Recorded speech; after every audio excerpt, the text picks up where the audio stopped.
Salut tout le monde, on est parti aujourd'hui pour une petite vidéo avec quelques informations autour évidemment du Real Madrid et du match qui approche, notamment face à Elche. Jeudi, le Real Madrid sera en Coupe du Roi du côté d'Elche pour évidemment aller chercher la qualification et puis pour continuer de jouer sur tous les tableaux puisque le Real Madrid est engagé sur toutes les compétitions durant cette seconde partie de saison et cette seconde partie de saison a bien démarré donc avec ce titre en Super Coupe d'Espagne dimanche face à l'Athletic Bilbao. On va démarrer quand même les amis avec une triste nouvelle pour le club merengue, un joueur légendaire du Real Madrid qui nous a quitté aujourd'hui. Paco Rento qui nous a quitté à l'âge de 88 ans, joueur qui a quand même passé 18 ans sous le maillot du Real Madrid. C'était un ailier, Paco Rento, un joueur très doué d'ailleurs techniquement, un joueur qui a disputé 600 matchs sous le maillot du Real Madrid pour 182 buts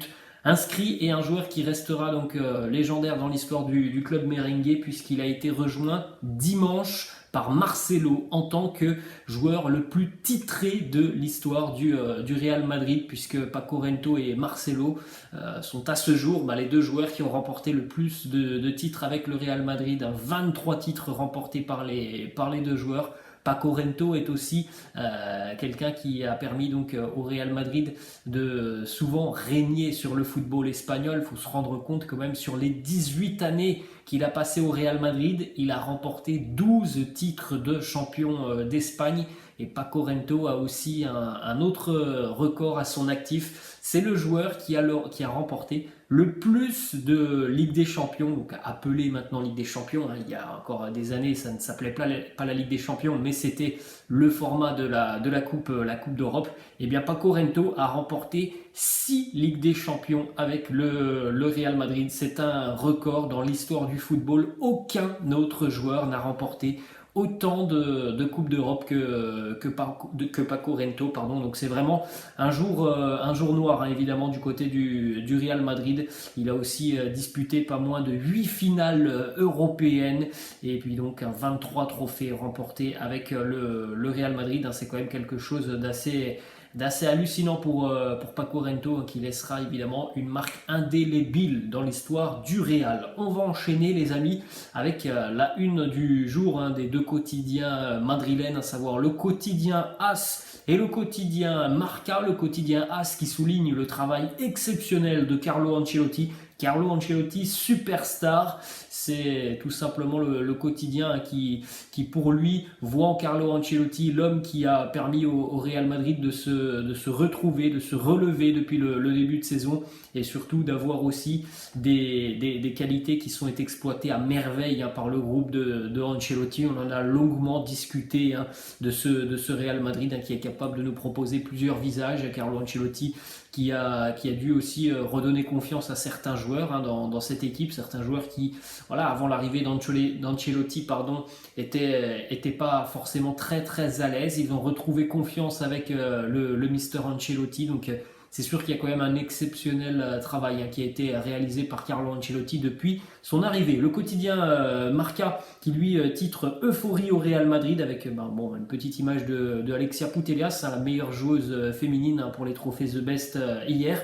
Euphorie au Real parce que du côté du Real Madrid, l'objectif il est clair cette saison, remporter le maximum de trophées possible. La Supercoupe évidemment c'est une première étape qui récompense le gros travail des merengues, mais l'avenir côté madrilène c'est évidemment la Champions League dans quelques semaines et puis aussi ce titre de champion d'Espagne. La coupe du Roi est aussi un objectif, mais évidemment ce n'est pas comparable avec le titre de champion d'Espagne et encore moins avec le titre de champion d'Europe et la Ligue des Champions pour les merengues. On a une petite information aussi aujourd'hui, c'est l'anniversaire de deux joueurs côté merengue, donc on leur souhaite évidemment un très, très joyeux anniversaire pour Nacho et pour Eder Militao. Nacho, 32 ans aujourd'hui, toujours un vrai soldat sur le terrain. Eder Militao, toujours jeune, hein, Eder Militao, 24 ans pour le défenseur brésilien. On va continuer les amis avec d'ailleurs une petite information hein, sur ce match face à Elche jeudi, match à 19 h pour le Real du côté d'Elche. Petite information sur le groupe merengue. Marcos Asensio et Jesus Valero souffrent tous deux de blessures musculaires. Les deux joueurs évidemment seront absents pour cette rencontre jeudi du côté d'Elche. Ça sera une absence de 2 à 3 semaines pour les deux joueurs.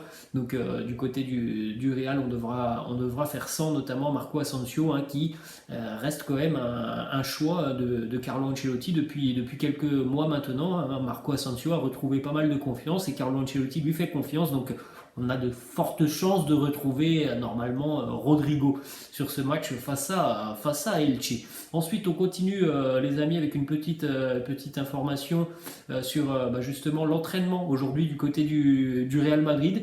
Gareth Bale était de retour à l'entraînement et ça va bien pour Gareth Bale qui est revenu donc en forme après sa blessure hein, contractée il y a déjà quasiment un mois. Donc Gareth Bale présent à l'entraînement. Mariano Diaz n'était pas présent. Dani Carvajal lui attend toujours un résultat négatif à son test Covid. Donc voilà les principaux absents côté merengue ou les joueurs qui sont en phase de reprise. On poursuit les amis et on va d'ailleurs terminer cette vidéo avec quelques informations qui concernent 3 joueurs en particulier du Real Madrid. Alors premièrement on a des infos qui concernent Luka Modric mais aussi Toni Kroos, les deux déclarations hein, des joueurs concernés. Luka Modric qui nous dit, hein, c'était donc après la finale de la Supercoupe, il nous dit il me faut toujours 2 minutes pour trouver un accord de renouvellement avec le club. Je n'ai aucun problème, ça se fera assez rapidement. Tout le monde est très confiant sur ce dossier. Luka Modric, le joueur, a envie de continuer. Le Real évidemment est très satisfait de Luka Modric, donc il n'y aura pas de souci, même si on entend parler de cette prolongation depuis quelques semaines, voire quelques mois maintenant. Il n'y aura aucun souci. Luka Modric continuera avec le Real Madrid. La seule question que l'on peut se poser, c'est quelle sera la durée de contrat proposé à Luka Modric. En ce qui concerne Toni Kroos, c'est un petit peu le même son de cloche. Hein. Toni Kroos qui nous dit je veux finir ma carrière à Madrid. C'est une relation incroyable que je ne risquerai jamais de perdre pour négocier de l'argent. Et on a ce petit message juste en dessous. Sergio Ramos, et oui, Sergio Ramos, lui, a préféré aller voir ailleurs. Il a préféré tout simplement aller tenter une autre expérience, avoir certainement un compte en banque un petit peu plus rempli en étant du côté de Paris que du côté du Real Madrid. On voit que Luka Modric et Toni Kroos, eux, ont au final eu l'amour du maillot jusqu'au bout, hein, parce que on voit mal quand même les deux joueurs ne pas prolonger tout simplement du côté du Real. Et on va terminer cet épisode les amis avec une information qui concerne Eden Hazard qui pourrait donc être amené à quitter le Real Madrid. Carlo Ancelotti ne compte pas forcément sur Hazard, hein, qui n'est qu'une solution de repli. Il y a des joueurs hein, du côté du Real qui ont pris de la maturité et qui sont beaucoup plus à même de répondre aux exigences d'Ancelotti dans son équipe. Donc l'avenir d'Eden Hazard du côté du Real Madrid est vraiment très très inquiétant. Le Real souhaite faciliter un départ d'Eden Hazard. Le seul gros problème, c'est évidemment le salaire du joueur.